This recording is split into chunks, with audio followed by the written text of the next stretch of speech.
कपिल जी, मैं आपको धन्यवाद देता हूं और ये फिल्म बनाने के लिए, ये वेब सीरीज बनाने के लिए बहुत बहुत धन्यवाद। कहां का सत्यमेव जयते, कहां का सत्यमेव जयते, कहां का सत्यमेव जयते। सुप्रीम कोर्ट के जजेस, हाई कोर्ट के जजेस जरूर इसको देखें और आत्मचिंतन करें कि भारत की न्याय प्रणाली कहां पहुंच गई है। भारत में टोटल 5 करोड़ केसेस तो वो हैं जो district court, high court, supreme court में है। इसका मतलब 5 करोड़ परिवार न्याय की आशा में बैठा हुआ है। ऑन एन एवरेज एक परिवार में 6 आदमी रख लीजिए, तो यानी 30 करोड़ लोग न्याय की आस लगाए बैठे हुए हैं। 30 करोड़ का मतलब एक अमेरिका, 30 करोड़ का मतलब 15 ऑस्ट्रेलिया, 30 करोड़ का मतलब 7 कनाडा, 30 करोड़ का मतलब 1.5 ब्राजील। इतने लोग भारत में न्याय की आस में बैठे हुए हैं। और ये 5 करोड़ केस तो वो हैं जो district court, high court, supreme court में है। इसके पैरेलल हमारे देश में एक और जुडिशियल सिस्टम है, उसको कहते हैं तहसीलदार, एसडीएम, एडीएम, डीएम, कमिश्नर, जहां पे चकबंदी के मुकदमे चलते हैं। वो इस 5 करोड़ में काउंटेड नहीं है। जो तहसीलदार के यहां मुकदमा होता है, एसडीएम के यहां मुकदमा होता है, एडीएम के यहां होता है, डीएम के यहां होता है, चकबंदी अधिकारी जिसको सीओ कहते हैं, डीडीसी कहते हैं, एसओसी कहते हैं, वो एक इसके पैरेलल में है और 5 करोड़ मुकदमे वहां पे भी चल रहे हैं। इसका मैं लाइव एग्जांपल देना चाहूंगा भारत की ब्लैक जस्टिस सिस्टम का। 1985 में जौनपुर में एक 10 बीघे जमीन का मुकदमा शुरू हुआ था। अभी वो सबसे नीचे पायदान पे है, जिसको कहते हैं चकबंदी अधिकारी। 1985 में मुकदमा शुरू हुआ, 2023 आ गया, लगभग 37 साल बीत चुके। 37 साल में यह नहीं तय हो पाया कि असली विल कौन सी है। 2 लोगों ने क्लेम किया, वो कह रहे हैं मुझे विल मिली है, वो कह रहे हैं मुझे विल मिली है। 37 साल में यह नहीं डिसाइड हो पाया असली विल किसकी है। अगर मान लीजिए आज डिसाइड हो जाए तो सीओ के बाद एसओसी, एसओसी के बाद डीडीसी, डीडीसी के बाद हाई कोर्ट, हाई कोर्ट के बाद सुप्रीम कोर्ट, यानी अभी 35 साल और लगेगा, 70 साल लगेगा। सेकंड जनरेशन मुकदमा लड़ रही है, ऑलरेडी सेकंड जनरेशन मुकदमा लड़ रही है और इसी स्पीड से काम हुआ तो मुझे लगता है 3rd जनरेशन आके मुकदमा जाके तब जाके सुप्रीम कोर्ट पहुंचेगा। दूसरा एग्जांपल, एक ग्लेरिंग एग्जांपल आपको देता हूं। 1971 के वॉर में पाकिस्तान में बम फेंकने वाले, पाकिस्तान के फौजियों के बहुत सारे बैंकर तोड़ने वाले एक कर्नल कबोत्रा है, पंचकुला में रहते हैं। दुश्मनों को उन्होंने दांत तोड़ दिए। आज 2000 से उनके मकान पे किसी ने कब्जा किया हुआ है। 2023 आ चुका है, 23 साल में वो अपने मकान को नहीं छुड़ा पाए। अभी मामला पंचकुला की डिस्ट्रिक्ट कोर्ट में है, उसके बाद चंडीगढ़ हाई कोर्ट जाएगा, फिर सुप्रीम कोर्ट जाएगा। तो 23 साल में वो सबसे नीचे पायदान पे है।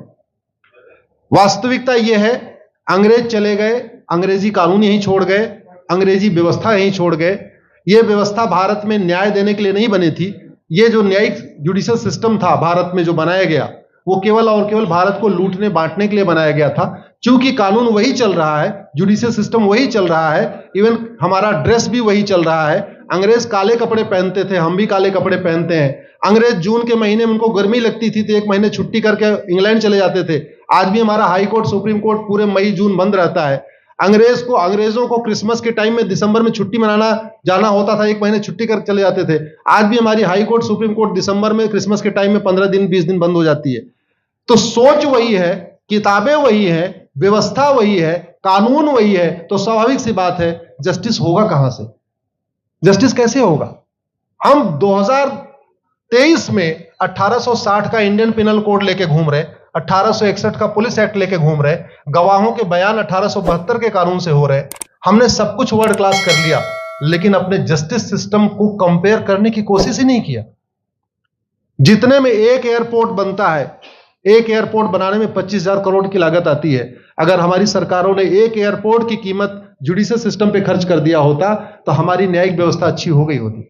आज घटिया, चूंकि अकाउंटेबिलिटी नहीं है, जुडिशियल सिस्टम में कोई अकाउंटेबिलिटी नहीं है, किसी के साथ न्याय हो जाए अन्याय हो जाए कोई फर्क नहीं पड़ता। निर्दोष को जेल हो जाए, जज की कोई अकाउंटेबिलिटी नहीं, दोषी को बेल हो जाए, जज की कोई अकाउंटेबिलिटी नहीं। लाखों लाख लोग जेल में सड़ रहे हैं, लाखों धोखेबाज भ्रष्टाचारी बाहर घूम रहे हैं, मूल कारण है ब्लैक जस्टिस सिस्टम।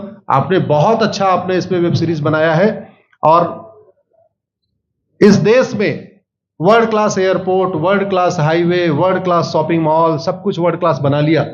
इनफैक्ट अपना मोबाइल का डेटा सुरक्षित रखने के लिए हमारे सांसद, विधायक, जज आईफोन भी यूज करते हैं। अमेरिका का आईफोन यूज करते हैं हमारा डेटा सुरक्षित हो जाए, लेकिन भारत सुरक्षित हो जाए उसके लिए यह नहीं देखते कि जापान में कौन सा कानून है, अमेरिका में कौन सा कानून है, सिंगापुर में क्या अच्छा चल रहा है। कनाडा में रेंट का मामला एक डेट में खत्म होता है।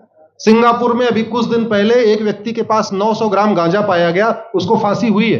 दोबारा वहां ड्रग स्मगलिंग होगी क्या? तो भारत में चाहे वो ड्रग स्मगलिंग है, माफिया राज है, ह्यूमन ट्रैफिकिंग है, इन सब के लिए हमारा जस्टिस सिस्टम जिम्मेदार है।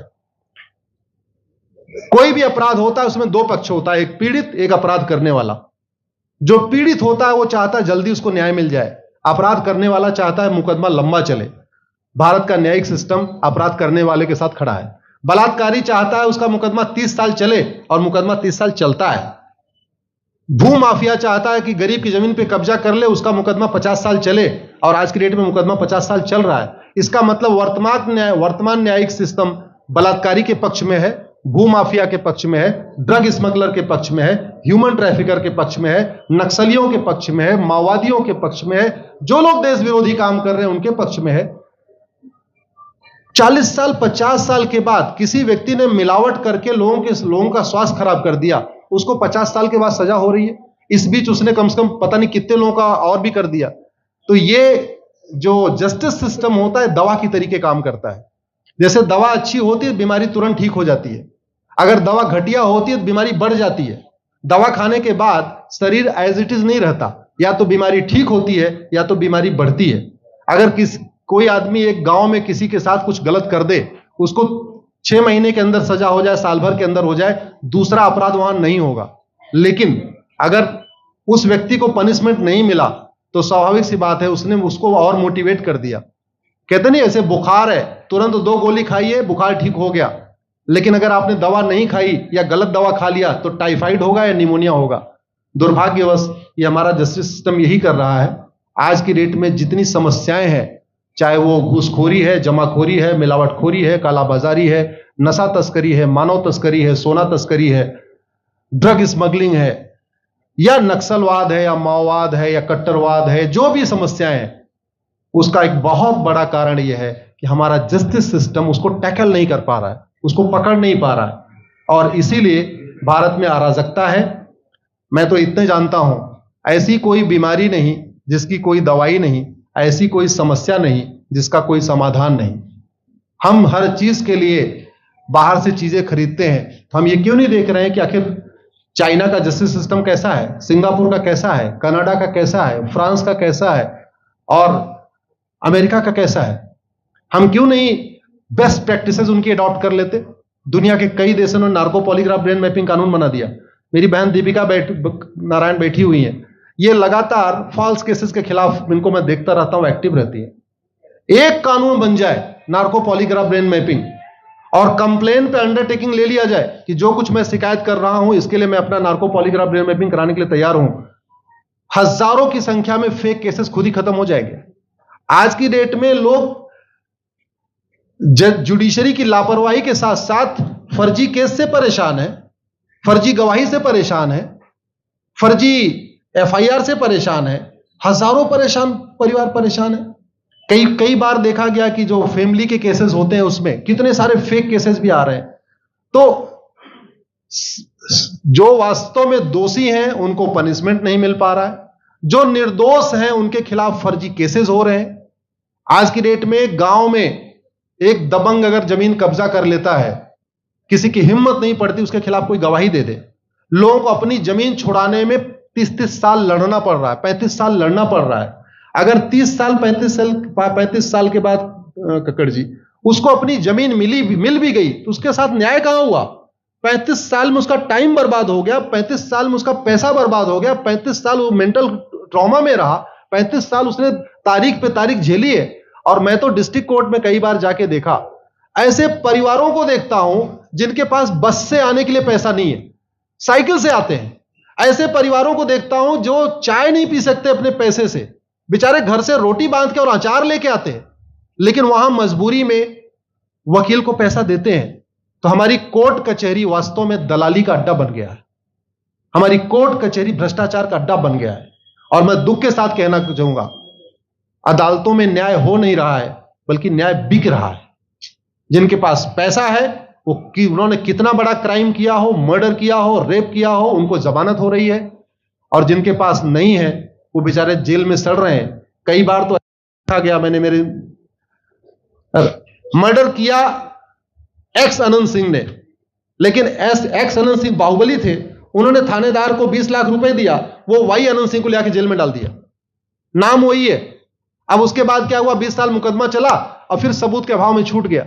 तो जिसने मर्डर किया वो तो कभी जेल गया ही नहीं। एक निर्दोष जेल गया, 10-20 साल के बाद उसने अपना जमीन बेचा, सब कुछ किया, मां बाप सब कुछ तबाह हो गए, फिर वो सबूत के अभाव में छूट रहा है। तो सबूत के अभाव में अगर 20 साल के बाद छूट भी गया हो, उसका 20 साल कौन लौटाएगा? उसके 20 साल के लिए कौन जिम्मेदार है? उसके 20 साल जो बर्बाद हुआ, उसके लिए संविधान की शपथ लेने वाले जिम्मेदार हैं। संविधान के प्रियम्बल में लिखा है, हम आपको जस्टिस देंगे, हम आपको न्याय देंगे। न्याय देने की जिम्मेदारी किसकी? जिन्होंने शपथ लिया।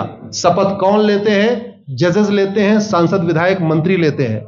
तो आज की डेट में अगर लोगों को न्याय नहीं मिल रहा है, तो इसके लिए वही जिम्मेदार हैं जो संविधान की शपथ लेते हैं। संविधान की शपथ लेने वालों को वेतन, भत्ता, गाड़ी, बंगला इसीलिए मिलता है कि लोगों को न्याय मिल सके, फास्ट जस्टिस मिले, कंप्लीट जस्टिस मिले। अनफॉर्चुनेटली कंप्लीट जस्टिस मिलने में तो 50-60 साल लग जाता है, फास्ट जस्टिस तो सपना हो गया है। इसलिए आज आपने जो ये वेब सीरीज बनाई है, मैं आपको धन्यवाद देता हूं। एक ऐसे विषय पे जिस पे कोई टच नहीं करता, लेकिन जिससे करोड़ों लोग पीड़ित हैं।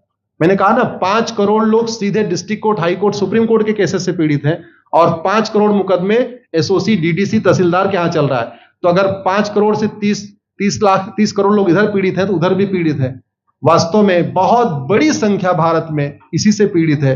और अपराध, भ्रष्टाचार और जितनी भी अराजकता चल रही है, उसका मूल कारण भी यही है। जस्टिस सिस्टम अच्छा हो जाए, कानून सख्त हो जाए, कानून का खौफ पैदा हो जाए, न्यायपालिका का खौफ पैदा हो जाए, और ये थाने जो दलाली के अड्डे बन गए हैं, तहसील जो दलाली का अड्डा बन गया है, डिस्ट्रिक्ट कोर्ट जो कमीशन खोरी का अड्डा बन गया है, अगर इस पे कंट्रोल हो जाए तो वास्तव में भारत में फिर से राम राज्य आ सकता है।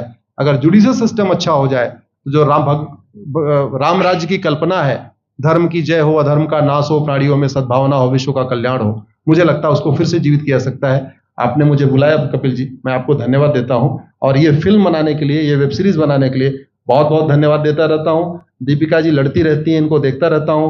बहन नेहा जी आई हैं, ये अपने गानों से मुझे लगता है बहुत अच्छा आप लिखती हैं।